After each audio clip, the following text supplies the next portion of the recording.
এসো কোরআনের আঙিনা, এসো শান্তির মোহনা। আসসালামু আলাইকুম ওয়া রাহমাতুল্লাহ। সম্মানিত দর্শক শ্রোতাবৃন্দ, আশা করি ভালো আছেন। হুজুর টিভি 24 ইউটিউব চ্যানেলের পক্ষ থেকে আপনাকে জানাই আন্তরিক অভিনন্দন এবং কোরআনুল কারিমের মোবারকবাদ। আল্লাহ সুবহানাহু ওয়া তাআলা সকলকে পবিত্র আল কোরআনের জন্য কবুল করুক, আমরা বলি আমিন। সম্মানিত দর্শক শ্রোতাবৃন্দ, আমরা পড়তেছি পবিত্র আল কোরআনুল কারিমের 26তম পারা থেকে। আজকের এই ভিডিওটিতে আমরা পড়ব সূরাতুল আহকাব থেকে। গত পর্বে আমরা 6তম আয়াত শেষ করেছিলাম। আজকের এই ভিডিওটিতে আমরা 7তম আয়াত থেকে শুরু করব। গত পেজে ছিল, সে সমাপ্ত করছিলাম, আমরা তার পরবর্তী পেজে আসছি আজকে। তো চলুন শুরু করি। আউযু বিল্লাহি মিনাশ শাইতানির রাজীম। বিসমিল্লাহির রহমানির রহিম। গত পেজে ছোট্ট একটি শব্দ ছিল ওয়া ইযা, এরপরে তুতলা।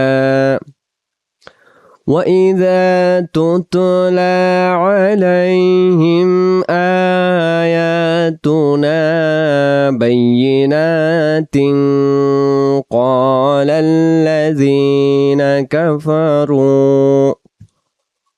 قال الذين كفروا للحق لما جاءهم هذا سحر مبين। শব্দগুলো ভেঙে ভেঙে ওয়াইদা তুতলা লা এগালিব আলাইহিম।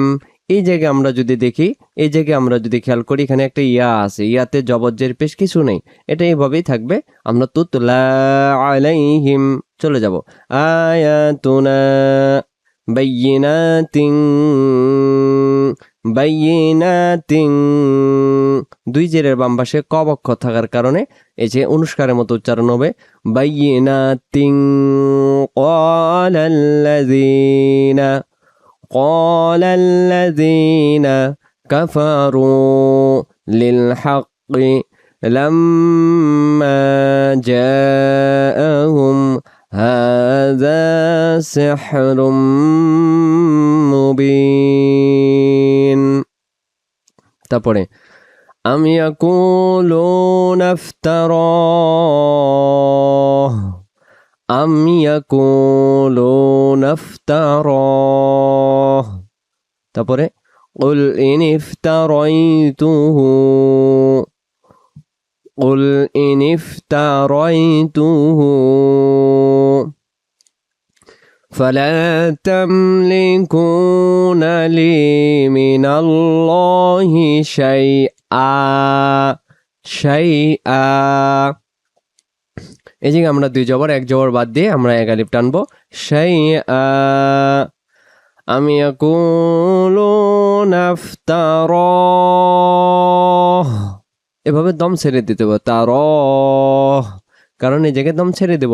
যদি আমরা দম ছেড়ে না দিই তখন আমরা বলতে পারবো আমি ইয়াকুলুনা ইফতারাহু কুল ইন ইফতারাইতুহু কুল ইন افتريته فلا تملكون لي من الله شيئا।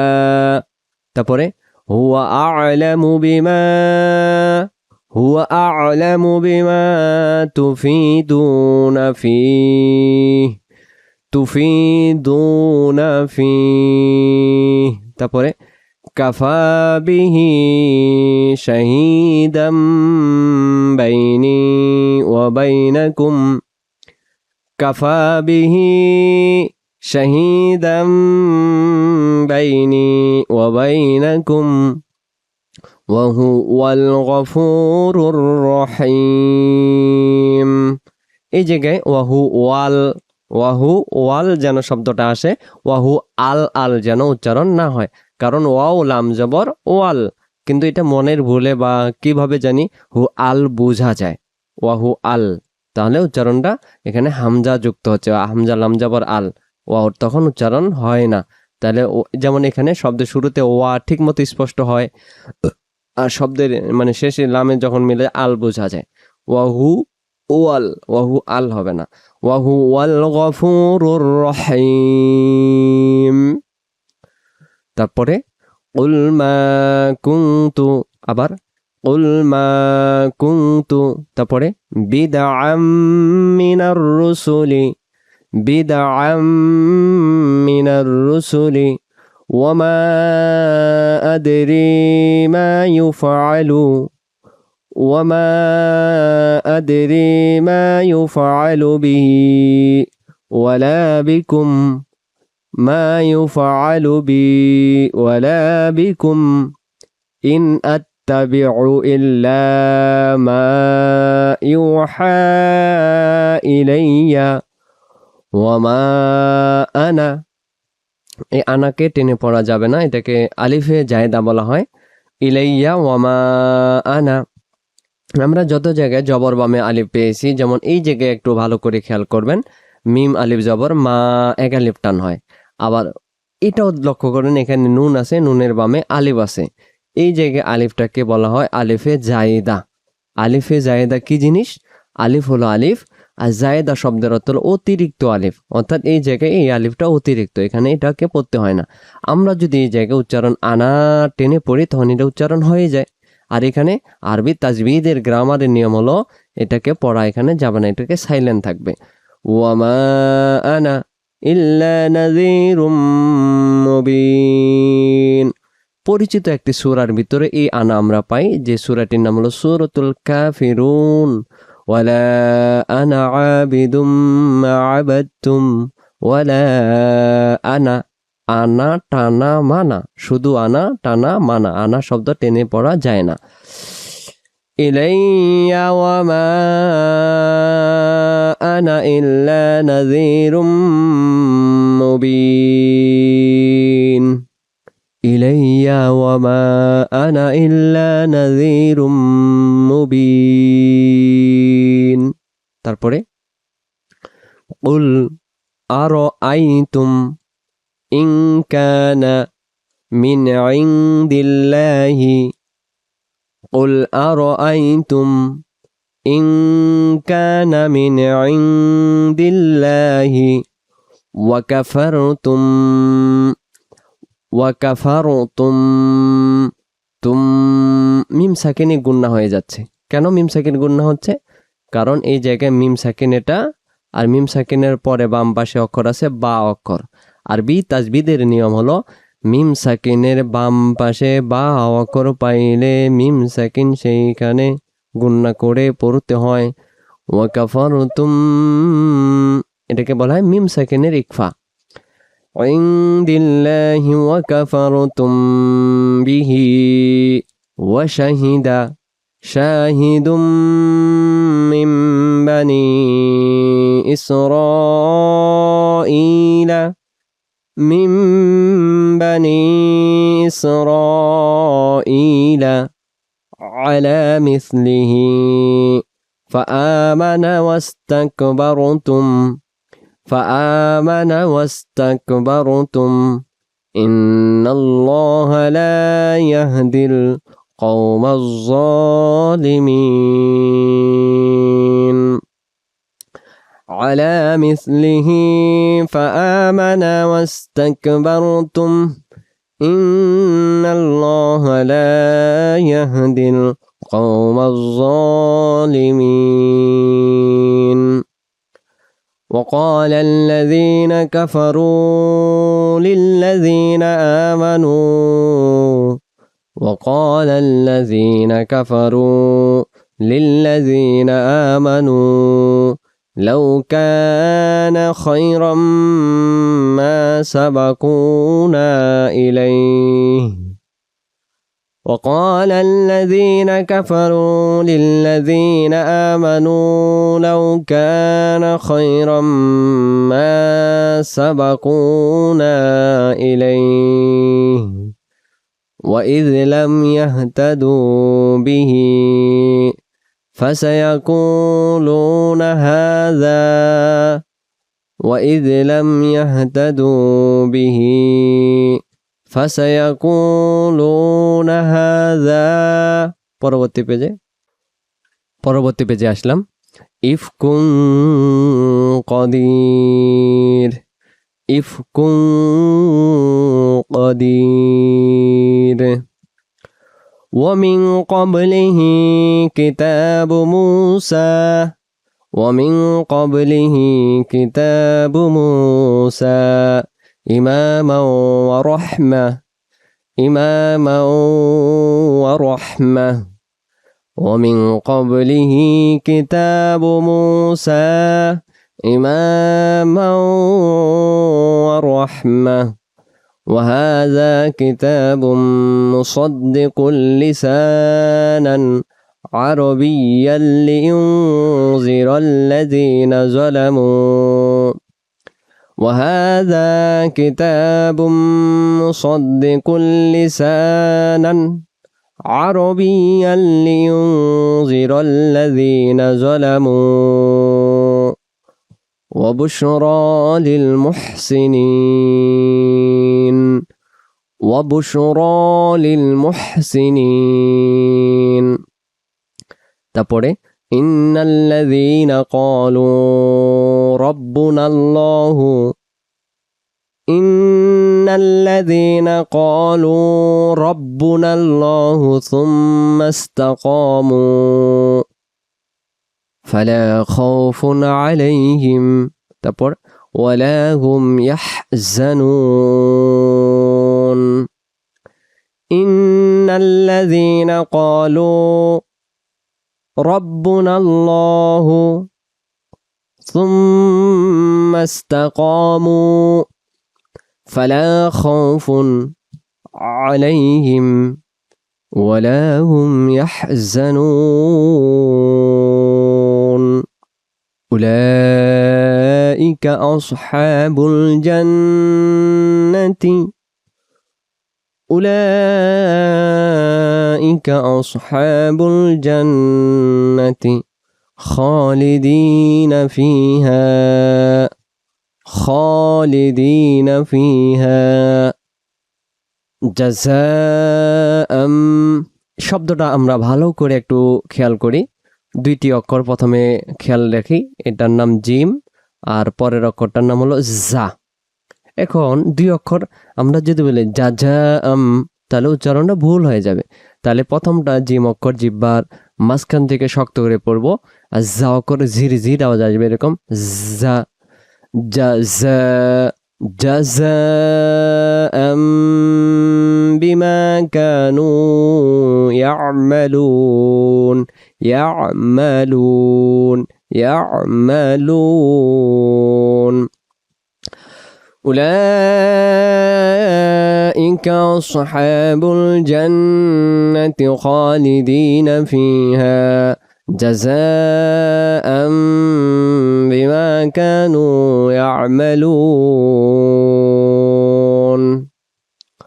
তারপরে ووصينا الإنسان بوالديه إحسانا، ووصينا الإنسان بوالديه إحسانا حملته أمه كرها، হাই দুই জবর নিচের লাইনে ওয়াই তাসদীদটাকে ধরবে এবং আমরা পড়ব কুরহা ووضعته كرها، ووضعته كرها وحمله وفصاله 30 شهرا. সালা জিহ্বার আগা সালা, যদি আমি পড়ি সালাসুনা, সালাসুনা তখন দুই অক্ষরটাই সিন হয়ে যাবে। সিন যাবার সা, সা যাবার সা, সা আলতোভাবে জিহ্বাটার আগা থেকে জিহ্বাটার আগা সামনে উপরে মানে দাঁতের লাগায় মানে উঠাই দিবেন, আগাটা উচ্চারণ হয়ে যাবে সালাসুনা শাহরা। ووصينا الإنسان بوالديه إحسانا حملته أمه كرها ووضعته كرها وحمله وفصاله 30 شهرا তারপরে حتى إذا بلغ حتى إذا بلغ أشده وبلغ 40 سنة قال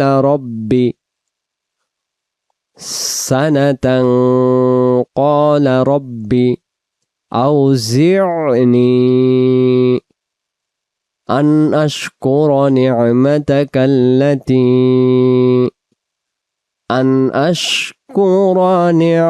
التي أنعمت علي وعلى والدي وأن أعمل صالحا ترضاه وأصلح لي في ذريتي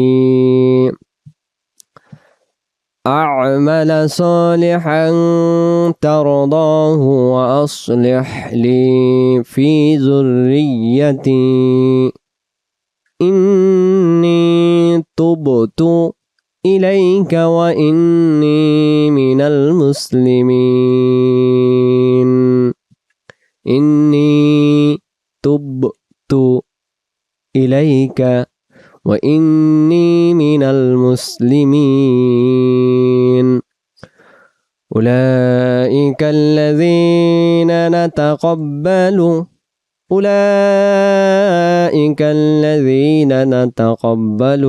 পরবর্তী পেজে আসলাম عنهم